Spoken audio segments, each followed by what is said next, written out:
अब आपका मतलब है कि वो जो उन्होंने राजस्थान और छत्तीसगढ़ से जोड़ा वो एक अल्टीमेटम है राजस्थान और छत्तीसगढ़ के लिए। छत्तीसगढ़ के लिए यही मान के चलिए आप। देश की महिलाओं से क्या अपील करना चाहेंगे? देना चाहिए, प्रधानमंत्री को इस्तीफा देना चाहिए। लेकिन अभी तक वहाँ के मुख्यमंत्री मणिपुर के उन्होंने इस्तीफा नहीं दिया।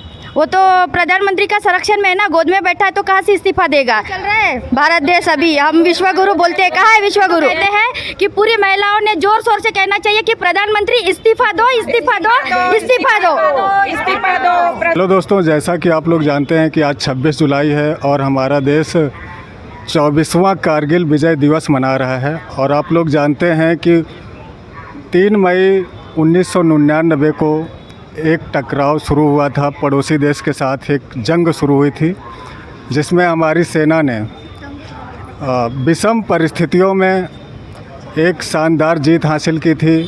26 जुलाई के दिन आप लोग जानते हैं ये युद्ध 18,000 फुट की ऊंची दुर्गम पहाड़ियों पर लड़ा गया था। खराब मौसम और कठिन भूभाग, तमाम विपरीत परिस्थितियों और सीमित संसाधनों के बावजूद हमारे देश ने उस कारगिल युद्ध में 26 जुलाई को जो है एक शानदार विजय हासिल की थी। लेकिन कितने दुर्भाग्यपूर्ण बात है ये आज कि उसी कारगिल युद्ध का एक जवान आकर देश के सामने ये कहता है कि हम देश को तो बचा लिए लेकिन अपनी पत्नी को नहीं बचा सके। आप लोग जानते हैं मैं कहाँ की बात कर रहा हूँ। वो युद्ध 3 मई को शुरू हुआ था, लेकिन आज 2023 है। मौजूदा परिस्थितियों में भी 3 मई को देश के भीतर एक राज्य में एक हिंसक झड़प की शुरुआत होती है जो धीरे धीरे पूरे राज्य को अपने लपेटे में ले लेती है। हिंसा की आग में पूरा राज्य जलने लगता है और वहाँ की जो तस्वीरें, जो वीडियोज़ आ रहे हैं वो पूरे देश को जो है उद्दोलित कर रहे हैं, आक्रोशित कर रहे हैं। जिस तरह से महिलाओं पर वहाँ बर्बर कृत्य किया गया, सामूहिक बलात्कार, नग्न परेड जैसे दृश्य देश के सामने आ रहे हैं। पूरे देश में आक्रोश भी है, मणिपुर को लेकर चिंताएं भी हैं और बहुत सारे सवाल भी हैं जिनके जवाब जो है जानने के लिए जनता बेचैन है। लेकिन दुखद बात यह है कि जो है उनको सही जवाब अभी तक मिल नहीं पा रहे हैं, न देश की मीडिया द्वारा, न देश की सरकार द्वारा। तो ऐसी परिस्थितियों में मणिपुर की घटनाओं को लेकर छत्तीसगढ़ महिला बौद्ध सभा और महिला सशक्तिकरण संघ द्वारा यहाँ कलेक्ट्रेट में एक ज्ञापन देने का प्रयास किया जा रहा है। उसी ज्ञापन देने के लिए यहाँ पर महिलाएं इकट्ठा हुई हैं। आइए हम महिलाओं से बातचीत करते हैं। मैडम, सबसे पहले जो है आप बताइए आप लोग किस बात को लेकर ज्ञापन दे रहे हैं? हालांकि मैं जानता हूं कि मणिपुर को लेकर ज्ञापन दे रहे हैं, लेकिन आप खुद बताएं विस्तार से हमारे दर्शकों को। जी, सबको सादर जय भीम।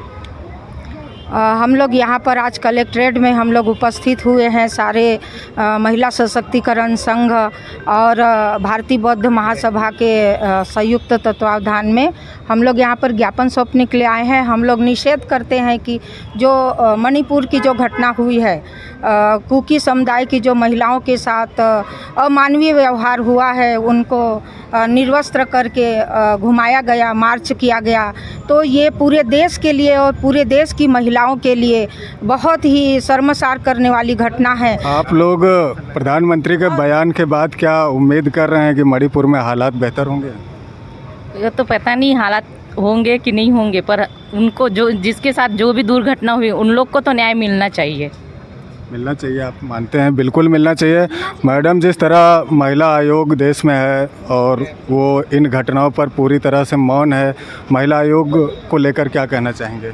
महिला आयोग के इसमें तो ये करना चाहिए। देखिए, हमारी राष्ट्रपति मुनमुन हैं, वो चुप कैसे बैठ सकती है? ये सब महिला होने के बाद में भी महिला को माने न्याय नहीं दे सक रही है, तो उनको चुप नहीं रहना चाहिए था, क्योंकि आगे आके उनको मैंने बोलना चाहिए और आगे आके पूरा कदम उठाना चाहिए। ये गलत बात है और ये बहुत शर्मसार और निंदनीय घटना है।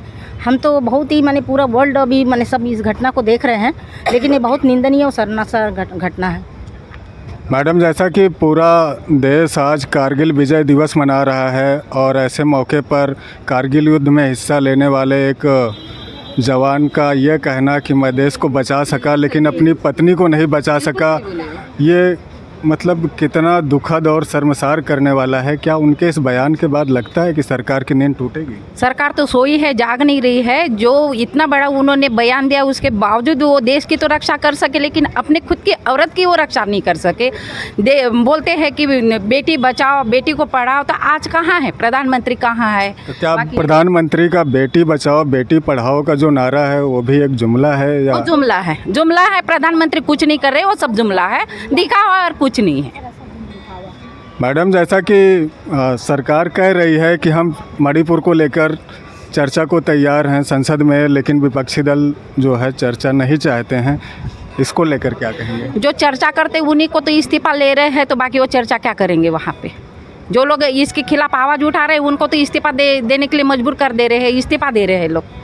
मतलब चर्चा करने की बात कह रहे हैं लेकिन सीरियस नहीं है चर्चा को लेकर जो है। बिल्कुल भी नहीं। जैसा कि मणिपुर सरकार के एक एमएलए का बयान है कि सरकार हिंसा में सरकार भी शामिल थी, उसको किस तरह से देखते हैं? बिल्कुल शामिल है। उनका मौन रहना उनका ये साबित करता है, टाल मटोली करना ये साबित करता है कि कहीं ना कहीं ये अपनी राजनीतिक रोटियां सेक रहे हैं। और केंद्र की मोदी सरकार को लेकर क्या कहना चाहेंगे इस पूरे घटनाक्रम पे?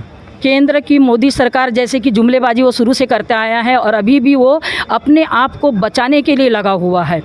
और इस घटना के बाद भी अगर भारत की महिलाएं बीजेपी को जिताकर अगर लाने का सोच रही है तो महिलाओं से गद्दार, उसमें मैं भी शामिल हूँ। अगर बीजेपी के सरकार को लाने के लिए हम प्रयत्नशील हैं या प्रचार करते हैं बीजेपी का कि फिर से यही सरकार आए, ऐसी सरकार जिसमें हम महिलाएं सुरक्षित नहीं। अभी आपने थोड़ी देर पहले ही कहा कि एक हमारा सेना में सैनिक जिसने कारगिल में हमको हमारे लिए मतलब अपने आप को झोंक दिया था हमको बचाने के लिए, आज वो उसकी बीवी अगर सुरक्षित नहीं है तो आप सोच सकते हैं कि हम आम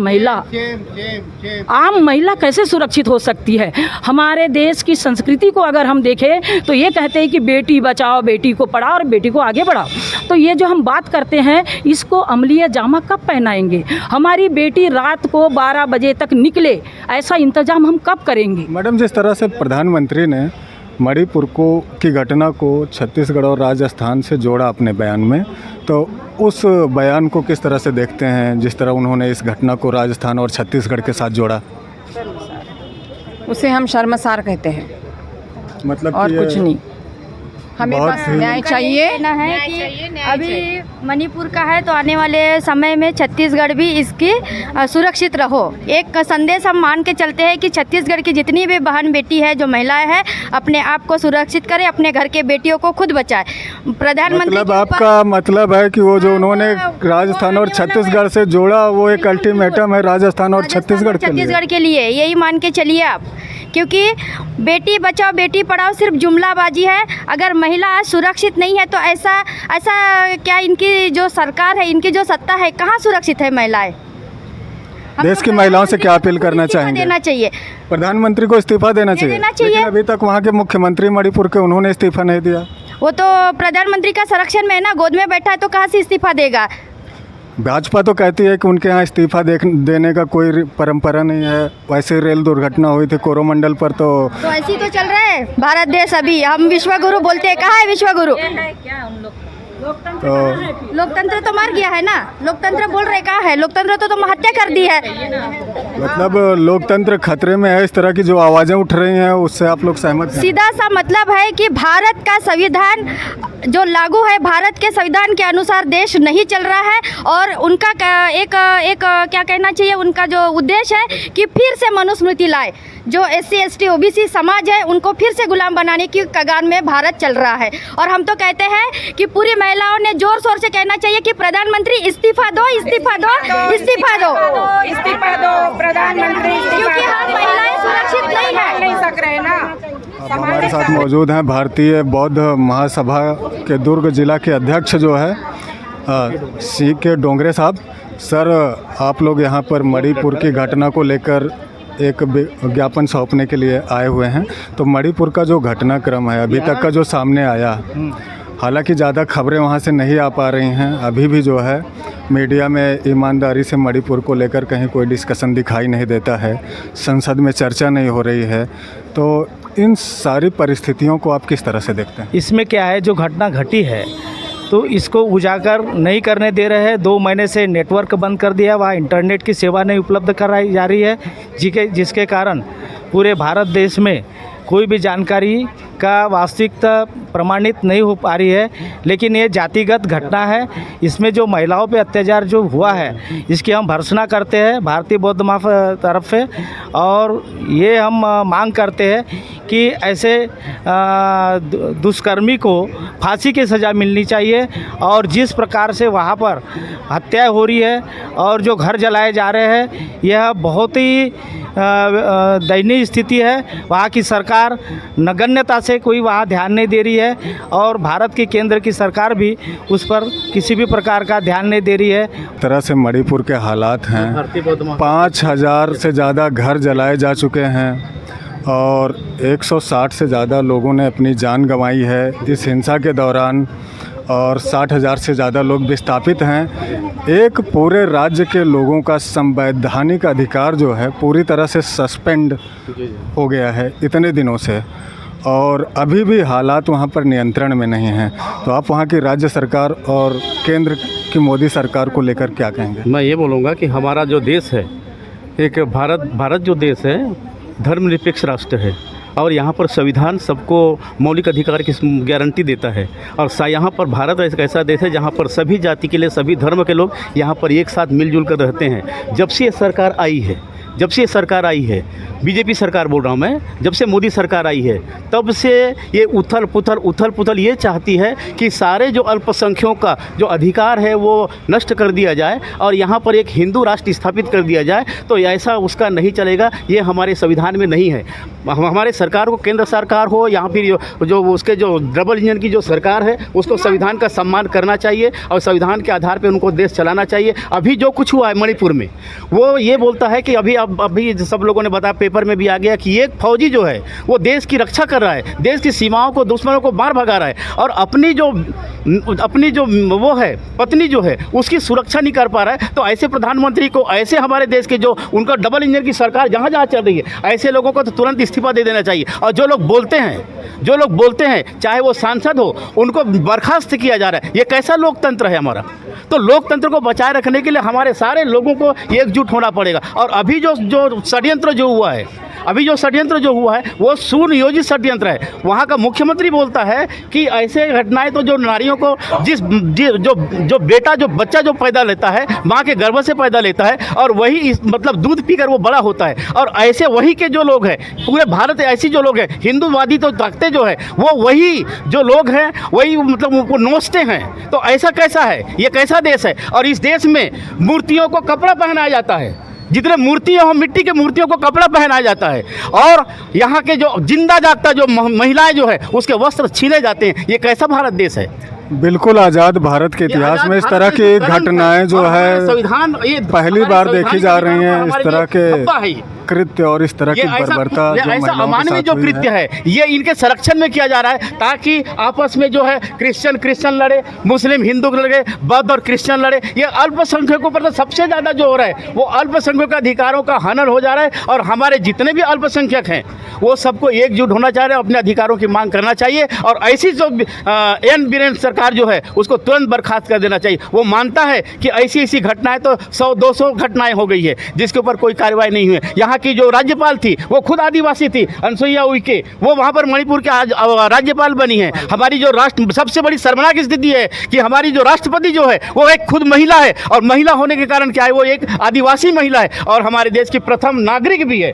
तो ऐसे नागरिक जो चुप्पी साधे हुए हैं केवल किसके लिए? पद के लिए। बाबा साहब का याद है जब उन्होंने पूना पैक्ट बनाम नहीं पूरा हुआ था, उन्होंने कुर्सी को लात मार दी थी और कुर्सी को लात मार के उन्होंने मंत्रिमंडल से रिजाइन दे दिया था। ऐसे लोगों की जरूरत है। को लेकर दिए गए प्रधानमंत्री जी के बयान को किस तरह से देखते हैं, जिसमें वो महिलाओं के उन्होंने इस घटना पर क्रोध और दुख जताया था और तमाम सरकारों से उन्होंने आग्रह किया कि हमारे माताओं बहनों की आग्रह सुरक्षा के करने लिए की क्या कठोर से जरूरत है? कठोर कदम ये उठाएं। मेरे को बताइए, प्रधानमंत्री महोदय को आग्रह करने की क्या जरूरत है? आज प्रधानमंत्री यहाँ पर आदेश जारी कर दें, कोई भी भारत देश में कहीं पर भी किसी किस्म को कोई हिंसा नहीं होगा, कोई सांप्रदायिक दंगे नहीं होंगे, कोई मुसलमानों को परेशान नहीं किया जाएगा, कोई क्रिश्चियन को परेशान नहीं किया जाएगा, कोई बौद्धिस्ट को परेशान नहीं किया जाएगा। संवैधानिक जो अधिकार है उसका उनका प्रोटेस्ट संवैधानिक तरीके से कर रहे हैं। आज हम लोग यहाँ पर शांतिपूर्वक मार्च करके अपनी बातों को ला रहे हैं। कोई हिंसक घटना आई हुई, लेकिन यहाँ पर हिंसक लोग जो नफरती आतंकवादी हैं, ये खुलेआम यहाँ पर हथियार लेकर के जाके हिंसा फैला रहे हैं और लोगों को बता रहे हैं कि हम यहाँ पर मुसलमान हैं, ईसाई हैं, वो विदेशी हैं, फलाने ढिकाने हैं। आखिर आप क्या करना चाहते हैं इस देश में? प्रधानमंत्री महोदय से मैं गुजारिश करूंगा कि आज आदेश पारित करें। एक बार अगर हुक्म दे देंगे सबको मानना होगा, गुजारिश करने की जरूरत नहीं है। वो प्रधानमंत्री हमारे, आज अगर पीएम साहब बोल देंगे तो किसी का औकात नहीं है कि पूरे देश में कहीं पर भी कोई भी फसाद हो।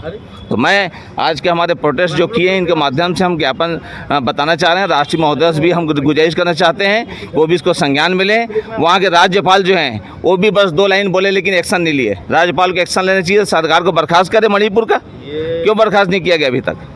तो यहाँ पर संवैधानिक जो हमारी चीज़ है उसका अधिकारों का सुरक्षा हो, बस हम यही चाहते हैं। क्योंकि ये बस से बता हालात जब बिगड़ते जाएंगे तो लास्ट मोमेंट में क्या होगा वो सत्ता और विपक्ष दोनों को मालूम है। आप मीडिया पत्रकारों को भी मालूम है। ये तो अच्छी बात है कि आप लोग उस सच्चाई को सामने ला भी रहे हैं। नेता तो गोडी मीडिया ऐसा है कि जो सही बात को लाते ही नहीं। आज इतने बड़े बड़े हादसे उसको किनारे कर दिए हैं और वो फालतू लोग जो ऐसे आ रहे हैं उनको नाम को हाईलाइट करके पूरे मीडिया में छा रहे हैं। तो ध्यान को भटकाने के लिए कई नए नए प्रायोजित चीज़ें किए जा रहे हैं। तो ध्यान मत भटकाइए, बल्कि देश के अहम मुद्दे पर आप बात करिए, अहम मुद्दे पर आप काम करिए। तो मैं गुजारिश करना चाहूँगा, आप हमारे यहाँ कलेक्टर महोदय माध्यम ज्ञापन सौंपा गया, सभी जगह दिया गया। अभी रायपुर में भी हमने दिए हैं 2-3 दिन पहले। लगातार प्रोटेस्ट जारी है। तो मणिपुर जैसे अभी जितना हादसात हो रहे हैं इसके पहले छुटपुट हो रहे हैं और आज भी जारी है। तो तत्काल उस पर एक्शन लें और आदेश जारी करें, पूरे देश में अमन और शांति का माहौल बना रहे। तो ये एडवोकेट साकिर कुरैशी साहब थे जो अपनी बात रख रहे थे। उसकी बात नहीं। और हमारे साथ मौजूद हैं प्रसाद राव जी। प्रसाद राव जी, इस जो आप लोग यहाँ ज्ञापन देने के लिए इकट्ठा हुए हैं, इसके बारे में कुछ हमारे दर्शकों को बताइए। आज बुद्ध महासभा और महिला सशक्तिकरण संगठन के द्वारा सशक्तिकरण संगठन की तरफ से जो आयोजन हुआ है, ये मणिपुर की घटनाओं को लेकर अपना विरोध जताने यहाँ आए हैं। मैं जन संघर्ष मोर्चा की तरफ से इनको बधाई देता हूँ। और हम अलग अलग समाज के लोग एक होकर इस आंदोलन को, देश के अंदर में फांसीवादी खिलाफ आंदोलन को हम आगे बढ़ाएं। और तमाम जो लोग हैं, जो अमन पसंद लोग हैं, उस तमाम एक छतरी के नीचे आए और हम लोग इस टाइप के नफ़रत फैलाने वालों के खिलाफ में हम संगठित होकर लड़े। इतना ही मैं कहना चाहता हूँ। तो आज के वीडियो में इतना ही। मिलते हैं नेक्स्ट वीडियो में। तब तक आप लोग स्वस्थ रहें, मस्त रहें। धन्यवाद।